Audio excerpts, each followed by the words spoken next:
You don't have any friends. Well, love to chit-chat, but she's got school, and I'm meeting some pals over at the country club, so... Ooh, country club. That sounds like a lot of fun. If I were ever invited to a country club, I am sure that I would love it. Yeah. Well, we really have to get going, so nice meeting you, Jen. Okay, cool. Anytime you want to hang out, just hit me up with the text. He's gonna text me. That was painful.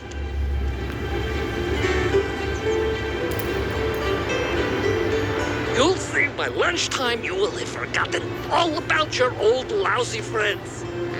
Not so sure about that.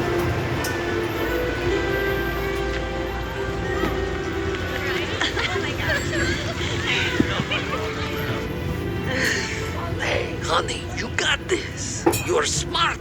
You're funny. What's there to worry about, right? They're gonna love you. Thanks, Gru. Bye-bye. Oh, please let them love you.